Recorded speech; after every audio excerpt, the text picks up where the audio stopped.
Hello everyone.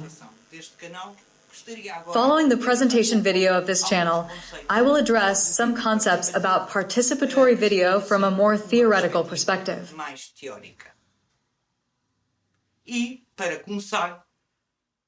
first topic I want to discuss naturally leads us to its definition.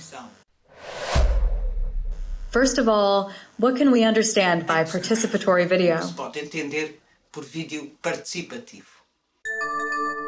In fact, there are many diverse definitions we can find for participatory video. I can present one of the definitions proposed by InsightShare, one of the leading organizations dedicated to participatory video, founded in the UK by brothers Nick and Chris Lunch.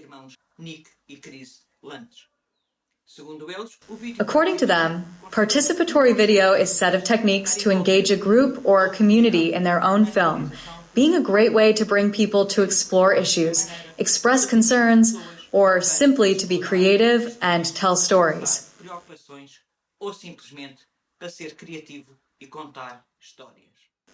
But I ask you, does participatory video really have to be made by a group?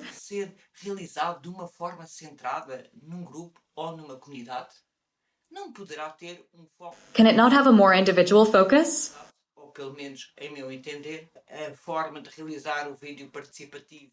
In fact, yes, participatory video made by a or community corresponds to the more traditional way of understanding and practicing it, but in reality, or at least in my understanding, participatory video has come to surpass this more classic definition. To give you a first idea on this matter, I can briefly present a typology proposed by Bernard Hubert, a communication sciences author who focused on participatory video and who essentially considers three types of participatory video.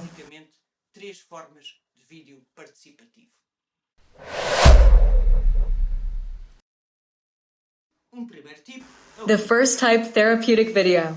A common example of this type of video is one that uses storytelling, where participants build and share their individual and collective stories. Its main objective is to develop skills, the potential of participants, facilitate the development of trust and self-esteem, and encourage people to express themselves creatively.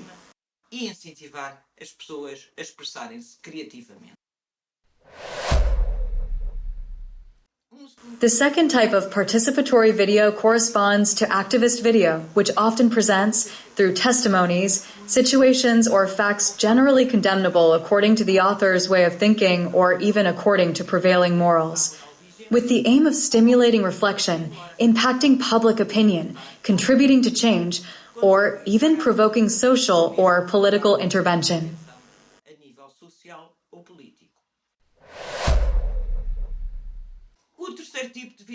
The third type of participatory video, according to Hubert, corresponds to what is called empowerment facilitating video, which lies between the two previous types.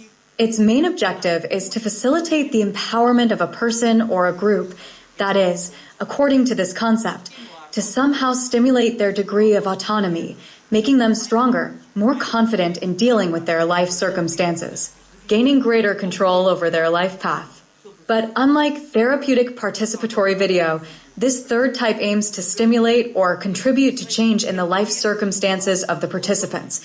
In the therapeutic type, the change will be essentially at the internal level, thus more in the psychological realm.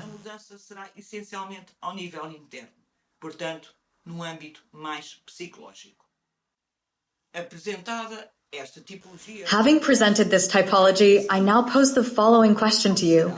What is the common characteristic of these three types of video, which ultimately refers to the very essence of participatory video?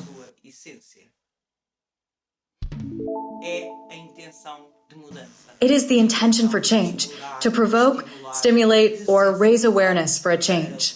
This change can be at the individual level, thus a change in the life context of a person, a change at the group level, or even an aspect of the life of a particular community. But it can also just be an internal change in its participants or even in the audience, in the way of feeling and thinking about a certain reality, translating, for example, into the development of critical consciousness. But beyond the intention for change and the various objectives of these three types of video that we have just seen, can video take on other forms and objectives?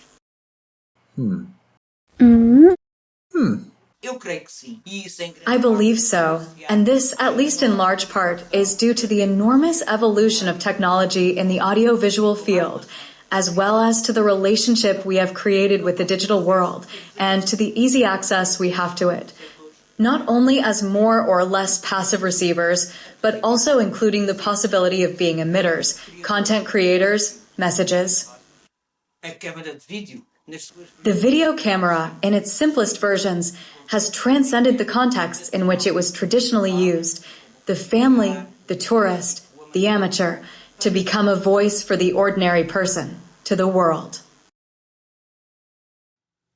Assumindo esta perspectiva, a principal aposta deste canal, a Câmara dos Comuns, será abordar, explorar, refletir convosco. From this perspective, the main focus of this channel will be to address, explore, and reflect with you on the various ways in which one can use a camera today, as well as the internet itself, with objectives or intentions that, in some way, fit within the scope of participatory video, understanding it in this broader sense.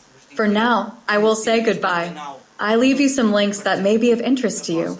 I would just like to communicate that, as this is a channel for promoting participatory video, your participation will naturally be fundamental. So I count on your comments and suggestions. And until the next video.